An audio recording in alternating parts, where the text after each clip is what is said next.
Hello everyone, today we are going to learn Chapter 9 From the Rulers to the Rule Types of Governments, Part 1 from your Social Science textbook.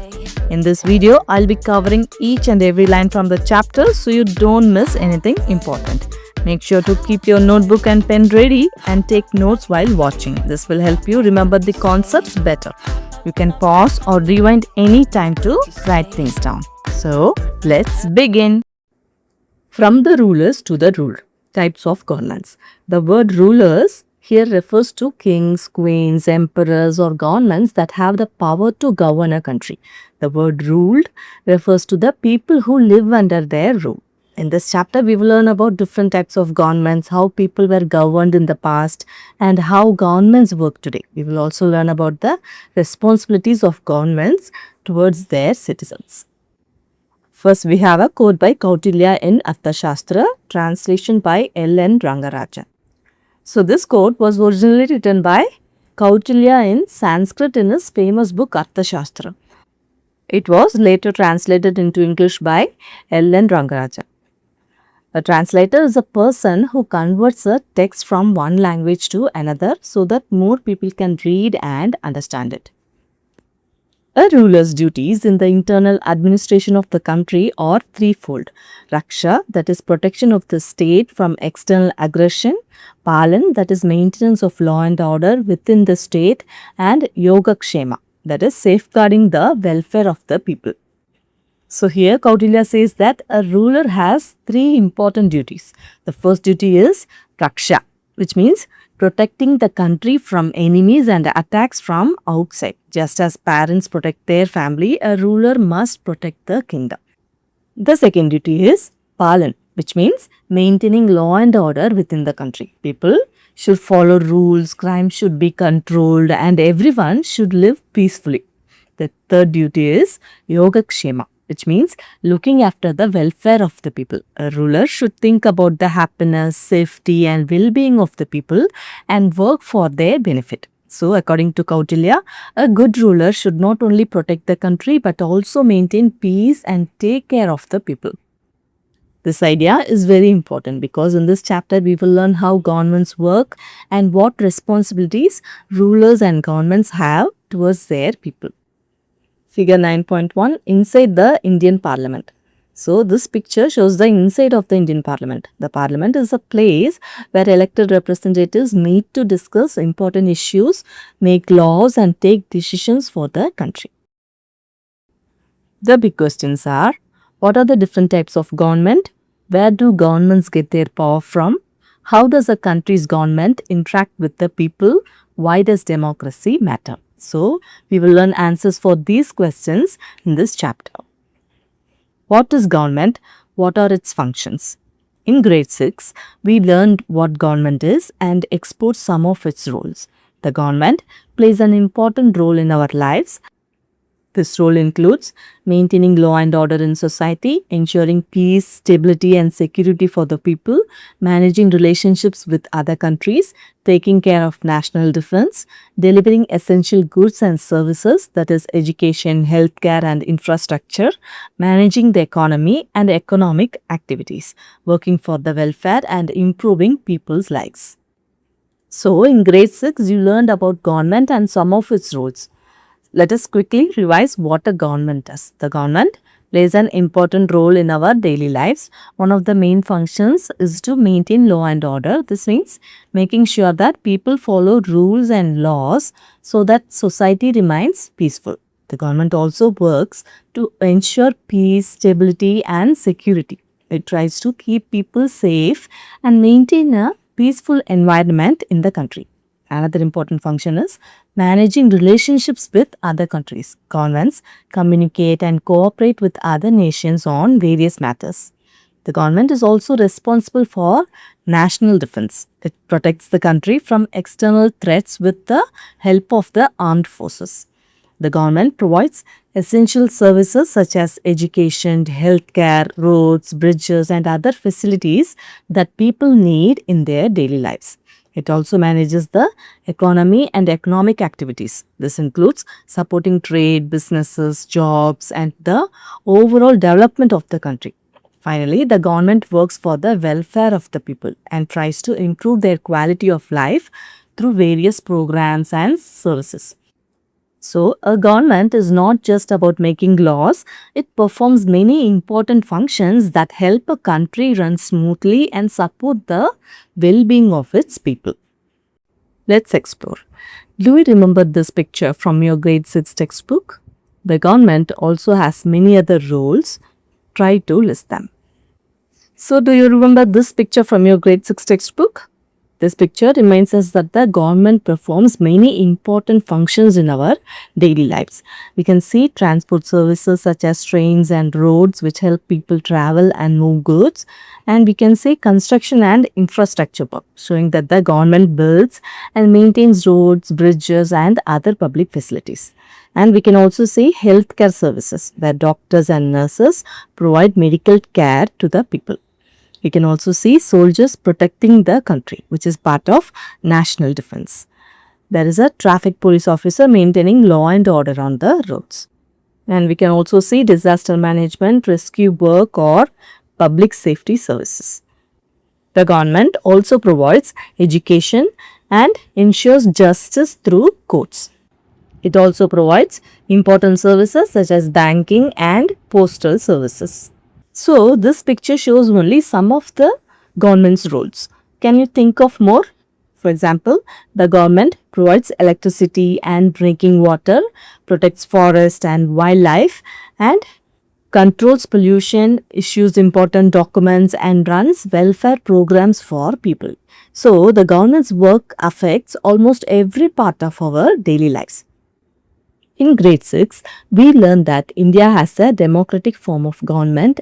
Like India, many countries have a democratic government, but some countries have other forms of governments. Even all democratic governments are not exactly the same. In this chapter, we will learn about various forms of government, how they differ from each other and how they function. So, in grade 6, you learned that India is a democracy. In a democracy, the people choose their representatives through elections. India is not only the only democratic country. Many countries around the world also have democratic governments. However, not all countries have the same type of government. Some countries have different forms of government. Even among democratic countries, the governments may not work in exactly the same way. There can be differences in how leaders are chosen, how decisions are made, and how the government functions. In this chapter, we will learn about different forms of government, how they are different from one another, and how they function. What is democracy? As we studied in grade 6, democracy is best understood as rule of the people. This means that the source of power and authority in a democracy are the people of the country. Let's understand this with the example of a school. So, in grade 6, we learned that democracy means rule of the people. But what does this mean? It means that in a democracy, the people are the real source of power and authority. The government gets its power from the people. The people choose their representatives through elections. These representatives make decisions and run the government on behalf of the people. So, a democracy is not a system where one king or one person has all the power. Instead, the people have the power and they choose who will govern them. To help us understand this idea more clearly, the textbook gives the example of a school. A school example. A school is full of activities and things that must be done. Many day-to-day tasks need to be managed and things need to be organized. For example, there are timetables to be made and followed, sports activities to be organized, food to be served during lunchtime, also called the midday meal, utensils to be cleaned, speakers to be decided for the morning assembly, and activities to be arranged for no bad days. The list is very long in terms of all that needs to be done in the school. So, a school may seem simple, but many activities take place in it every day. All these activities need proper planning and management. For example, the school has to prepare and follow timetables so that classes run smoothly. Sports activities and competitions need to be organized. In many schools, food is served during lunchtime through the midday meal program. This food has to be prepared, served, and the utensils must be cleaned afterwards. Every morning, students participate in the assembly and speakers need to be selected for different programs. Schools also organize special activities on no bag days, and these activities need to be planned and arranged. So, there are many day to day tasks in the school, and someone has to organize and manage all these activities properly. With so many things to be done, the head teacher realized that a student committee should be appointed so that students can be part of making the relevant rules to get all this done, then help in implementation of the rules and ensure that the rules are being followed.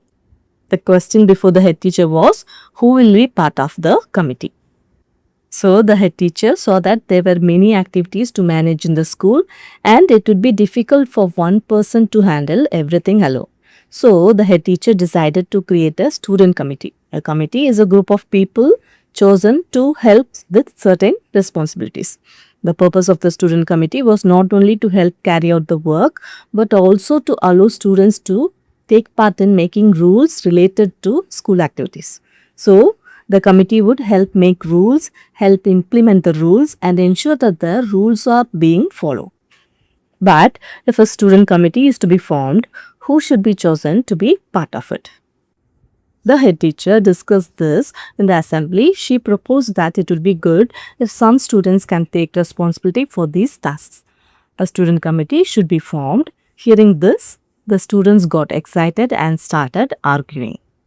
So, the head teacher shared her idea during the school assembly.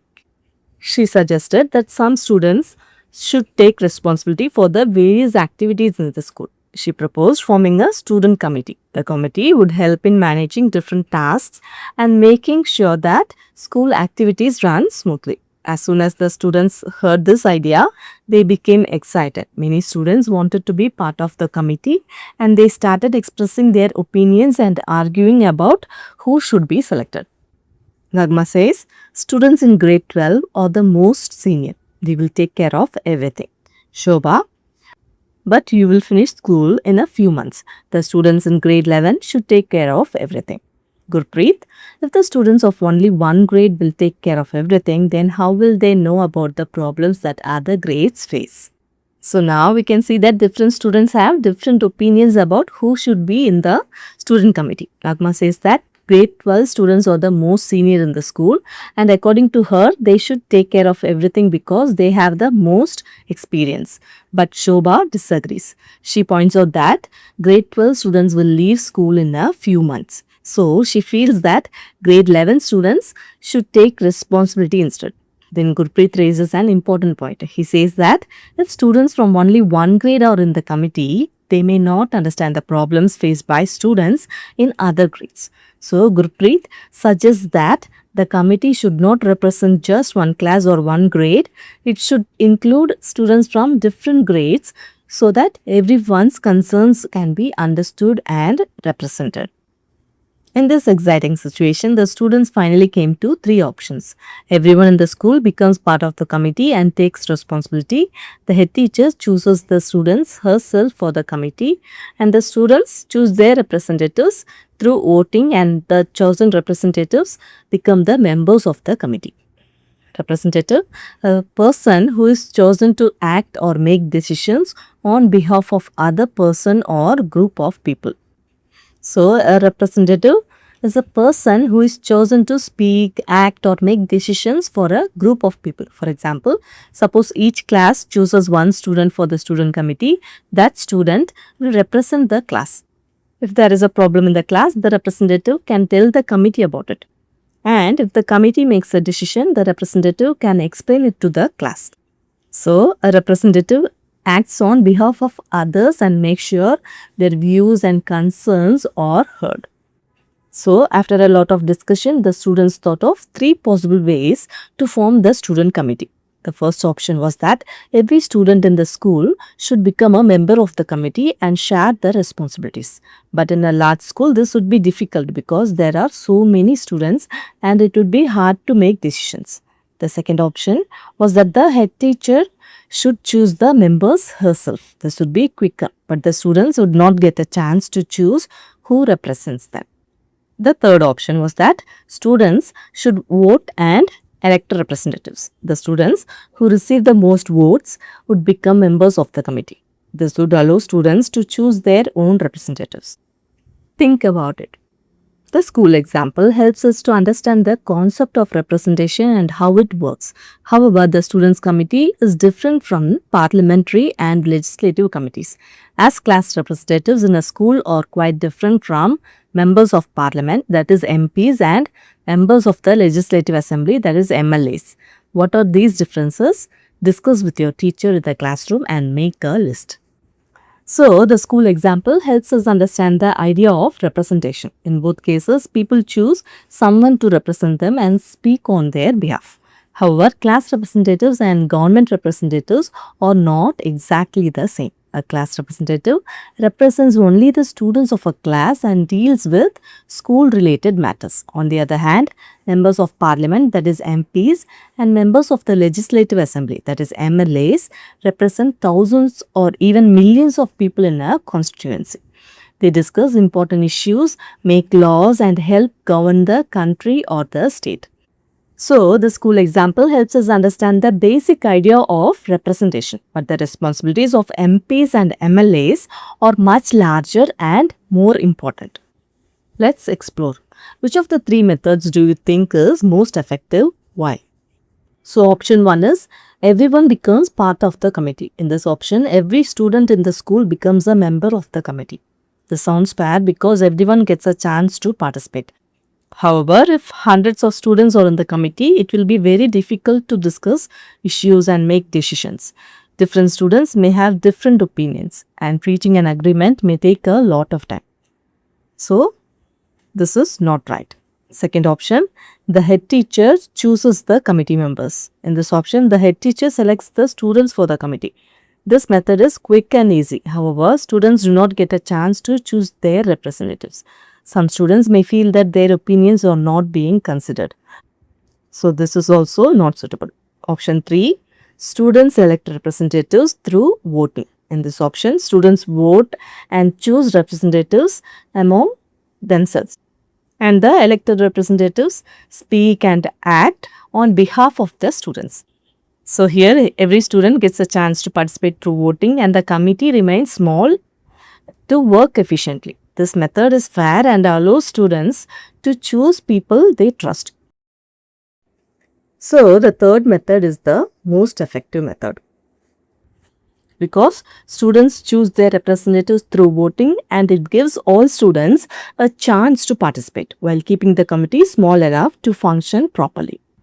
The first method may seem appealing, but if every student in the school is part of the committee, it will be difficult to reach decisions and manage implementation effectively. In the second method, since the head teacher selects the students for the committee, many students will not have a role and won't have a way to ensure that their voices are heard regarding what they need and want. However, in the third method, students from each grade can choose one representative from among themselves, someone they believe will effectively advocate for their class's needs. This representative will serve on the committee, meaning that the student committee will consist of representatives from each grade. This approach is a democratic way to choose representatives and form a committee. So, now the textbook itself explains why the third method is the best. First method, everyone becomes part of the committee. At first, this may seem like a good idea because every student gets a chance to be in the committee. But think about it. If the whole school becomes part of the committee, there will be too many members. It will be difficult to discuss issues, make decisions, and carry out the work properly. Managing such a large committee will not be easy. And the second method, the head teacher chooses the committee members. In this method, the head teacher selects the students. This may make the committee smaller and easier to manage. However, many students will not have any role in choosing the members. They may feel that their opinions and needs are not being considered. Third method, students electing representatives. In this method, each grade chooses one representative through voting. Students can select someone they trust on behalf of their class. The representatives from different grades then become members of the student committee. This way, every grade gets a voice in the committee and the committee remains small enough to work effectively. That is why this is a democratic way of choosing representatives and forming a committee. Functions of government. Previously, we discussed the various roles that a government plays in our lives, similar to the responsibilities of a student committee in a school. Just like the school committee, a government must create necessary rules, implement them, and ensure that everyone follows these rules. These three responsibilities are known as the functions of government. So, earlier we learned that the government performs many important roles in our daily lives. Just as a student committee manages different activities in a school, the government manages many activities in a country. To do this, the government has three main responsibilities. First, it makes rules and laws that people should follow. Second, it implements the rules, which means it takes action to put those rules into practice. Third, it ensures that the rules are followed by everyone. These three responsibilities help a country function smoothly and together they are known as the functions of government. The creation of rules is called the legislative function. These rules serve as the framework for running the country. The implementation of these rules and the administration of the country according to them is known as the executive function. Finally, ensuring that the rules are followed is referred to as the judicial function. So, in the previous paragraph, we learned that the government has three functions. The first is the legislative function. The word legislative comes from legislation, which means making laws. So, the legislative function is to create rules and laws for the country. The second is the executive function. After laws are made, they must be put into action. The executive function is responsible for implementing the laws and running the administration of the country. The third is the judicial function. This function makes sure that laws are followed. It also deals with disputes and ensures justice according to the law. So remember, legislative makes laws, executive implements laws, and judicial ensures laws are followed. Democracy is defined as the rule of the people. This means that, similar to the third method of electing representatives in a school, in a democracy, that people select their representatives to govern them. However, not every country uses the same method for choosing these representatives. We will explore this topic in more detail in the following sections. So, we already learned that democracy means rule of the people. But this does not mean that every citizen directly runs the government every day. Instead, the people choose representatives to govern on their behalf.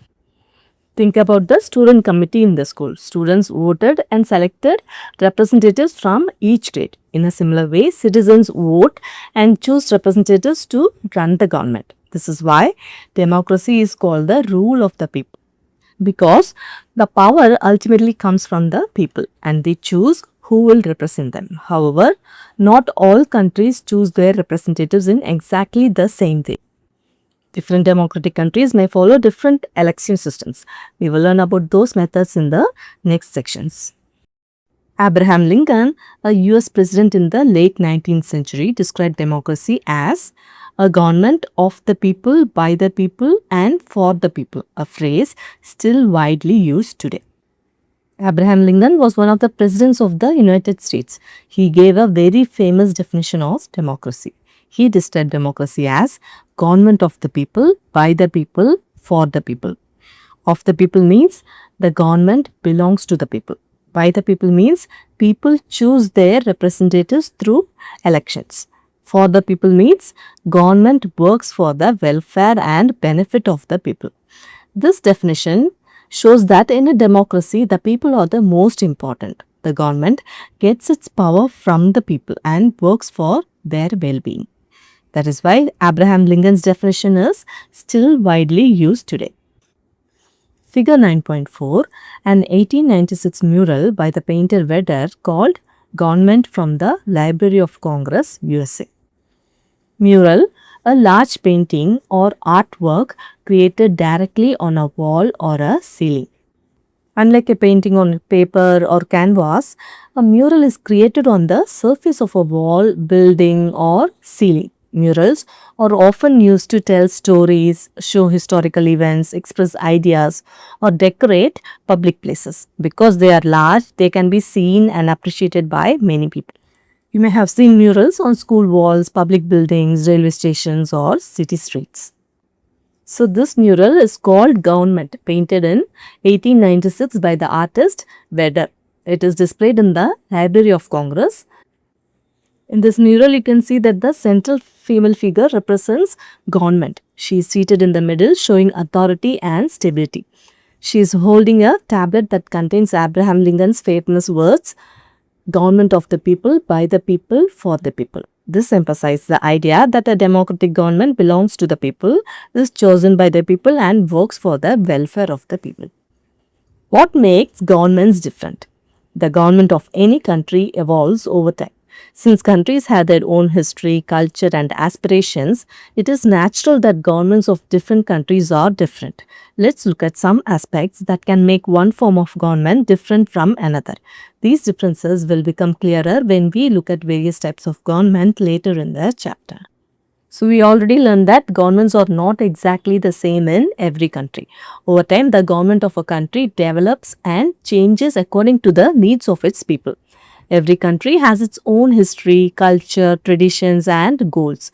Because of these differences, the way countries are governed can also be different. For example, a government that works well in one country may not be exactly suitable for another country. That is why different countries have different forms of government. As we continue this chapter, we will learn about these different types of governments and understand how they differ from one another. Key differences between governments. Who gets to decide that this is the government? This is the most basic difference across many types of government. Who or what says that this is the government of our country? That is, who or what gives the government its authority and power. For example, in a democracy like India, it is the people of the country who decide and are the source of authority. While in a theocracy, the source of authority is religious beliefs and the head of a religious institution. So, different governments can be different in many ways. But one important difference is where the government gets its authority and power from. In simple words, who decides that a particular person or group has the right to govern the country? In a democracy like India, the people are the source of authority. Citizens choose their representatives through elections and these representatives form the government. So, the power ultimately comes from the people. In a theocracy, authority comes from religious beliefs. The head of a religious institution or religious leaders may have the power to govern. Therefore, one major difference between forms of government is the source of authority. That is, who gives the government its power. Second one is, how is the government formed? In a democracy, a government is formed usually through some kind of election. While in kingdoms which have kings or queens, the kind that you have read about in other chapters, usually someone from within the family continues to rule and decide how the government will be set up. There are other ways of forming a government and even in democracies there can be different kinds of elections. So, another important difference between governments is how they are formed. In a democracy, the government is usually formed through elections. People vote and choose their representatives. The representatives who win the elections form the government. In a kingdom that is monarchy, the ruler is usually a king or queen. The power is generally passed from one family member to another. The next ruler comes from the royal family and decides how the government will be set up. And there are also other ways of forming governments. Even among democracies, different countries may use different election systems. We will learn about these in the coming sections. Third is, what are the different parts of the government and what do they do? Any government has many parts and systems and these vary across different types of government. For example, the three functions of government referred to earlier, legislative, executive and judiciary, can be performed by totally independent bodies or by the same body. The system to decide how the government will work can be written down in a book of fundamental rules of the country called the Constitution, which is what happens in most democracies. Or it can be decided by the king or queen as it happens in monarchies, governments of kings or queens. So every government has different parts that help it function properly. These parts may be organized differently in different countries. We learned earlier that a government has three functions: legislative, which makes laws; executive, which implements laws; and judiciary, which ensures laws are followed. But in some countries, these functions are carried out by separate bodies. In other countries, some of these powers may be combined. Another important question is, who decides how the government should work? In many democracies, the rules for running the government are written in a special document called the Constitution. It contains the fundamental rules and principles of the country. In a monarchy, however, many important decisions may be made by the king or queen. So, governments can differ not only in how they are formed, but also in how their powers are organized and who decides the rules. Next one, what is the government working for? What goals is it trying to achieve?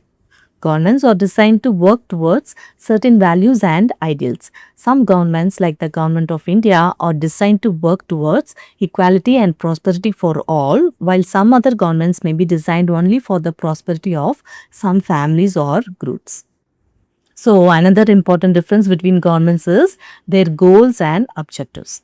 Every government works towards certain values and ideals. For example, the Government of India aims to provide equality and prosperity for all citizens. This means that every person should get equal opportunities and a chance to improve their life. However, not all governments have the same goals. Some governments may work mainly for the benefit of a particular family, group, or section of society instead of the entire population. Therefore, governments can also differ in what they are trying to achieve and whom they are working for. There are differences between different forms of government based on these four major aspects, but there could be other kind of differences. So, let us now look at some types or forms of government. So, we have now learned that governments can differ in several ways. They may differ in who gives them authority and power, how they are formed, how their parts and systems are organized, and what goals they are trying to achieve. These are four major aspects that help us compare different forms of government. There may also be other differences. Now that we understand these basic differences, we are ready to study the various types of governments and see how they work. So with this, we have completed the part 1 of the chapter, from the rulers to the ruled, types of governments. I hope you found it easy to understand. If you want to see more videos like this, don't forget to like, share and subscribe to our channel. Thanks for watching. We will see you again in our next video. Bye bye.